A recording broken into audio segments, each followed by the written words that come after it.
Coco Diggs with the Industry Highlighter magazine, and today I have the privilege of being here with a young filmmaker, one who has had a great start and is making great success in the business. We love meeting new creatives in the space, especially those who are just like us Yeah. on the rise and making waves in the industry. So please, without further ado, tell me your name because I Yeah. do not want to mispronounce it, Yeah. and a little bit about the title of your film and what inspires you to actually get into making it. Yeah. Yeah. Absolutely. Thank you for having me. My name is Elisee Junior St Preux, and the title of the film is The Tropic Sun and His Eyes. I was allured to make this film because as a Haitian American, born in Miami, having two parents that are immigrants, I always wanted to be closer to my culture. You kind of, when you're born to parents of immigrants, but born in America, you kind of are this middleman, of like being on this side of the culture and being on this side of the culture, but particularly with a country like Haiti, where I feel, from my perspective, the stories that are so rich and the culture that's so rich, I wanted to be able to capture that in a way that I feel is most effective and most enticing and will have strong impact, not only for Haitians, but also everyone in the African diaspora, and, across Black culture and everything of that sort too. So I tend to do father and son coming of age stories a lot as well, especially the family dynamics within Haitian culture. I wanted to depict that on screen and also give us a chance to dream of what that may look like in the future, and because of what's happening in the country, I thought a story centered, or at least on the foundation of mental health, would allow people, not only the people there, but also the people out of there to heal, and kind of once again dream of a better future. I like to call a tagline for it is a new narrative for Haiti. I'm kind of showing just the beauty, just the nuances of living in Haiti, as a child, as a young adult, and as an adult, and as a senior. It's just very important for me for families to reconnect, families to stick together, and to have open spaces for open dialogue, so they could be tighter in the future. I totally agree with that. And I think that it's wonderful that you are showing some of the positive sides of Haiti because a lot of times us as Black Americans or what have you, we're looking, and some Yeah. of us who have never traveled to that area, we're looking, and all we're seeing in the news is devastation and Yep. crime and poverty. Yep. So for you to bring us in and allow us to see that, it's more to the Mhm. country than that, then, it's a beautiful thing because even being born from America or in America, to be able to see the overall culture or different cultures of our people is a beautiful thing. And it's something that we all can embrace. I don't have to be from Haiti to be able to embrace you as my brother. And I Mhm. think that that is really, really good. And when we look at not only that, but the fact of the emphasis you're putting on anxiety, Yeah. depression, Mhm. mental health overall, and self care and healing, that is important too. And especially coming from the perspective of a young African American man or a young Asian American man or whatever. That Yep. is so important. Would you say? Yeah, it's very important. It's not a conversation that's talked about within young men. Vulnerability is something I don't even want to say accustomed to, but brought up in, I would say, and it's something that I think we should have more of. But I mean, you hit it on the nail when you said like being accustomed to Black culture and having the history there and being able to see the beauty of it. I am kind of nervous that if all people are seeing of Haiti is devastation, that's all people will ever know about it. There's no way to kind of change the history of that or change the narrative without having people like us to go out there and show people what the truth really is, because the whole country's not in devastation as well. It's only kind of what the media wants us to know here in the States. So since I am here in the States, but there's another set of culture in me, and in my blood, I felt it was kind of my duty to take a big risk, go out there, do what I have to do, and bring it back here so all of us could see the richness of this Caribbean place. Now I understand that it takes a lot in regards to not only traveling Yeah. back to Haiti and gathering the information, but also capturing the footage and everything. How did you go about getting started, basically grassroots, if I'm not mistaken, Yeah. and getting this project off the ground? Yeah, absolutely. I mean, it went through a variety of different spaces and different teams, I would say, but I came across a team that I felt like was the one to do this because, and while we were there, it showed as light as day, I would say. But from the moment I wrote the first draft, I always knew that I had to go with my gut throughout the whole process, no matter what. My gut, working with people, my gut, the structure of even going there. We worked with only 6 of us from the States went there, so everybody else on our team were local to Haiti. So even choosing that team, you had to be very intentional as well because we're merging 2 different places into one. And I'm not sure how common that is, when it comes to that, but that was also something I wanted to be very intentional about, and I had to just go with my gut. A lot of journaling, a lot of just brainstorming, and then, kind of bouncing those ideas off of my producer, who also was very instrumental to this film, the making of this film. So yeah, it was definitely something that I would say you can only plan so far. You can only plan so far, and then you have to roll with the punches the moment it starts to occur. The moment you're about to go out there and fly out there, the moment you land and everything of that sort. But there was just no way we could do this without merging our team with a Haitian team. It also didn't feel right. Like I'm not the best with the native language, so I needed them out there to help me with that. I needed the film to feel very, very authentic, so I needed to cast local Haitians in the film.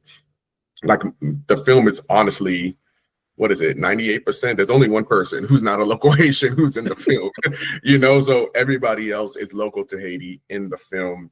I just wanted it to be the most authentic and crisp version of going out to Haiti to shoot a film, so that it's undeniable when people look at it, that it feels, they don't have to, try to imagine it's there. It's believable. It's on the screen. Yeah. So a lot of journaling. Really. Yeah. I can honestly say when I started to look at the website and the information up there, I was like, okay, this is definitely real. It's not filtered, it's not AI created or anything like that. You could tell that it was actual people at the actual areas and things like that. And I think that is so important. And your ability to be able to raise the funding, I see is going absolutely wonderful for you. Thank you. Yes. Yeah. I felt like a film like this was going to be incredibly difficult to get made, and it was and still is when it comes to finishing it. So I needed to lean on the community, not just the Haitian community, but just us, overall. I needed to lean on humans, to bring to bring this to life, because I didn't want to wait forever. I didn't want to wait till people say until Haiti gets better. I didn't want to wait until Hollywood gave me the right money, for it to happen, because I could be waiting forever. So I said, I'm going to go out and crowdfund. I attached the fiscal sponsors so people could get tax deductible contributions to their donations, and literally just push it and push it and push it. We were out there, and I take this quote from a Haitian filmmaker called Getty Philin, because she said the same thing when she shot her movie in Haiti, is that she was shooting by day and begging by night. And pretty much, so we kept the funding going even while we were out there. It's like, okay, we're back from set, but we need some more funding to finish our shoot days. So keep emailing, and I mean, it was nonstop. It is very, very rigorous, very, very intense, but I don't regret it at all. Mm-mm. We can definitely see your passion behind it, and I think it's going to be an absolute success Oh. and draw people more closely to it and together. Mhm. With the infrastructure in Haiti currently, Mhm. did you find many barriers or challenges, or is it in a better state now that allows you to get more of your work done? Mm-hmm. Yeah, we shot in Cap Haitian, which is north, like super, super north of Haiti, where it is a little more chill than, you know, the south. There were many, many barriers, which was inevitable. We kind of foresee a good amount of them, but many, many, you know, occurred while we were there.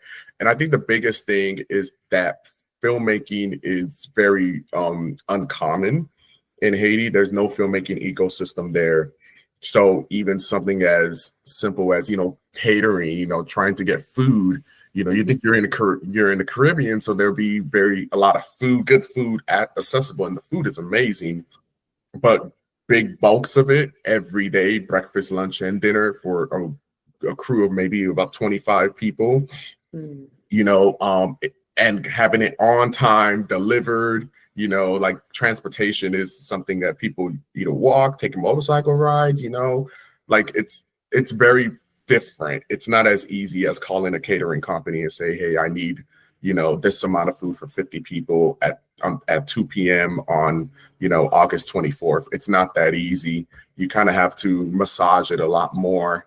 And like just things of that sort, getting locations secured was just very much more difficult because things are more communal than they are structural, I guess I would say, or legal in a sense. Don't quote me on that, but I think like, yeah, it's just very, very difficult, you know, to get things done in a structural way. You have to roll with the punches and go with the flow.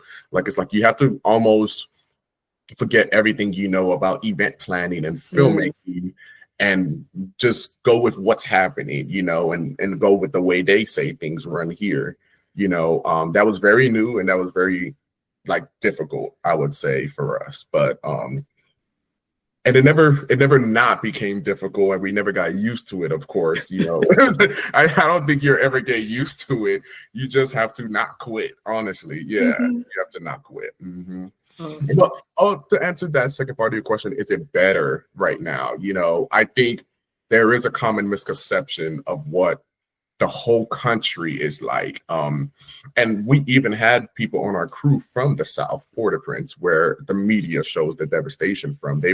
We flew them to Cap Haitian in the north. They worked with us and they went back. Even the young boy, 11 years old, the lead in the movie, he flew on the plane himself from Port-au-Prince and went back when we were done as well. And truthfully, what they say is that there are random flare-ups. It's not like that 24 hours a day. You know, similar to the inner city, right? We have the inner cities in America or anything of that sort. There's places you just don't go. Right. Oh, and there may be flare-ups that could bleed into other communities, but it's not like that every day. There's still normal nuances. People still have to go to work. They still have to go grocery shopping. You know, they have to kids go to school. Like those things still happen. People tend to believe that, you know, right, exactly. that it's burning, like they're just fire all day, every day, and it's not true.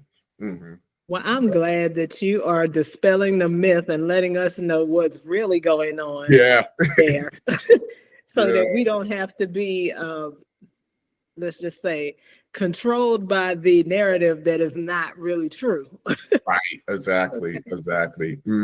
I can say that that's the one thing that I have learned working in media is that people structure things the way that they want the viewer to see it. So, and even those that are watching, it's true. You know it to be true. You know, if they want you to think a certain thing, they'll swing it this way. If they want you to believe another thing, they'll swing it the other way. Yeah. So we have to continue to use your mind, you know, research things for yourself, begin to learn and discover, and you'll find the truth. Yeah. You know? Yeah. You will. Absolutely. You will. You will. You just have to. There are many like media pages of Haiti, you know, that just show the nuances of just everyday life, you know, and if you match that with what the news is showing, or, you know, like it doesn't match, you know, it's very interesting. Two things can be true. However, I don't think we only need, you know, one side. One side of the story, right? One side of the story. Yeah. Yeah, we don't do that. You are so easy to talk to. This is awesome. Oh, thank you. You're welcome. How did you get to participate with season 1 of Rising Voices? Yeah. Oh man, it feels crazy because it feels so long ago. I think we're on. Ooh, I don't want to punch her. What season is about to happen? But we're on our way to 2025, and I did it in 2021. Season, wow! As you said, yeah, and I just had a short film. Well, I had a script that I was writing into a feature film, and when I found out about the program, a friend sent me the site, and they just made that site, you know. And I thought, okay, they're looking for a short film script. The money they were giving, though, I thought was for a feature, but it's for short film. And I said, you know what? Let me write this concept into a short film. I'm really passionate about that right now. And so let me, you know, submit it. Let's see what happens. And I submitted it and then got an interview. And anytime I get an interview, I'm like, yes, because sometimes on paper, you know, we don't get this, you know, so it's like finally I get to speak to somebody and kind of show who I am and, you know, everything of that sort. And then they tricked us and pretty much said there was a second interview.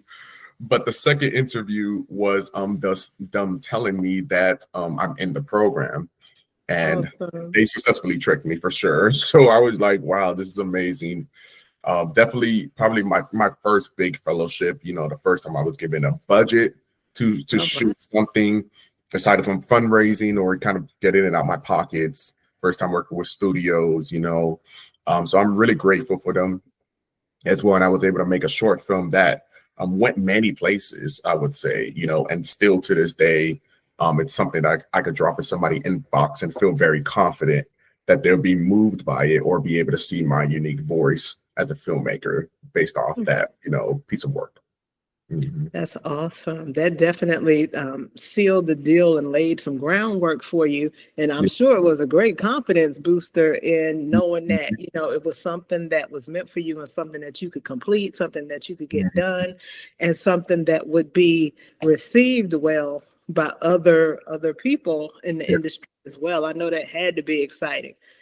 What is considered a short film for you? Is it like one act, the introduction in one act, or an hour long, or what? Yeah. No, for me, it's I don't want it over 15 minutes, a short film. So 15 minutes max is a good nice spot for me. And in terms of the story, a short film is just introduction to the characters, and we're gonna leave on a twist.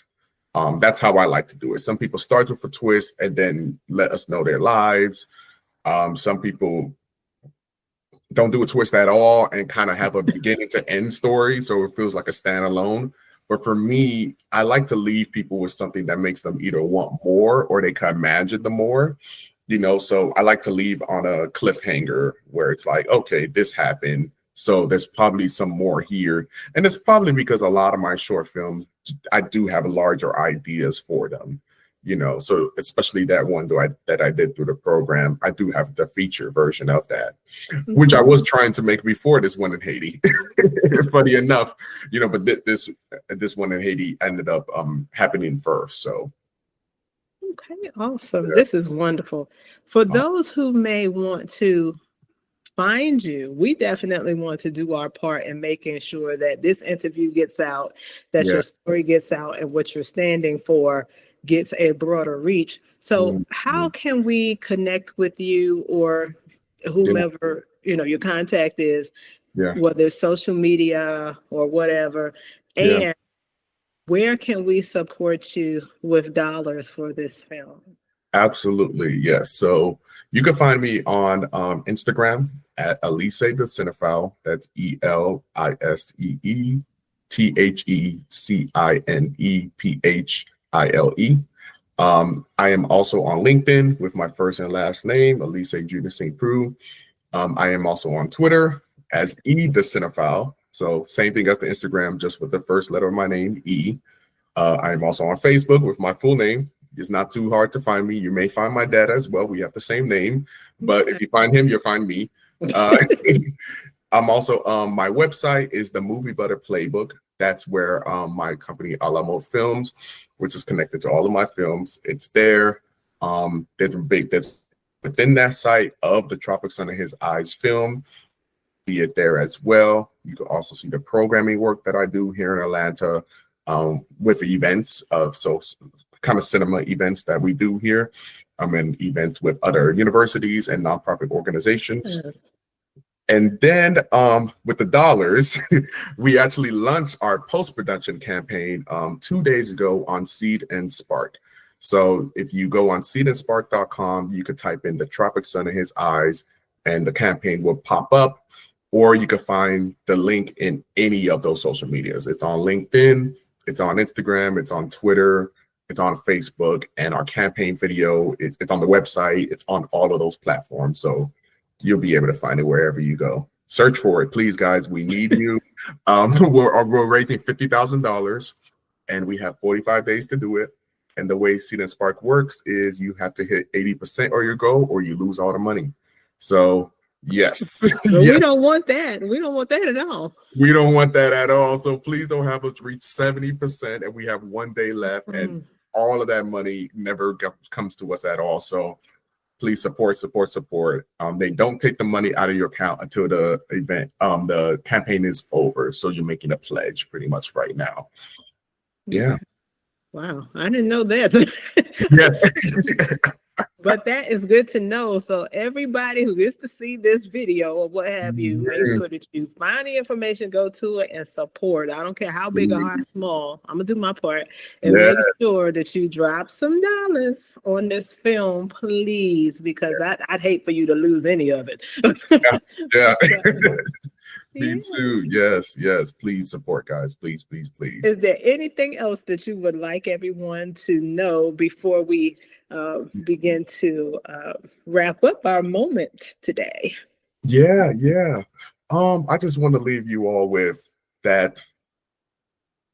The stage in my life that I am is reimagining the future for Haitian people and Black people overall.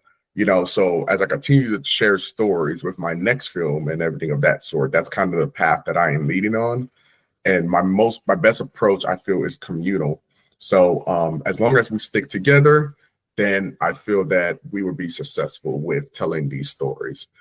So I need you, and hopefully you feel that you need me as an artist in this world to be able to visually depict the human experience.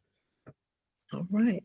Well, you heard it here first, and he definitely delivered it today. He delivered the message about unity, about culture, about family, taking care of your mental health, and just going for the dream. So if you have a dream and a vision that you're working towards, we definitely want to do all that we can to make sure that you reach your goal as long as you keep pressing towards the mark.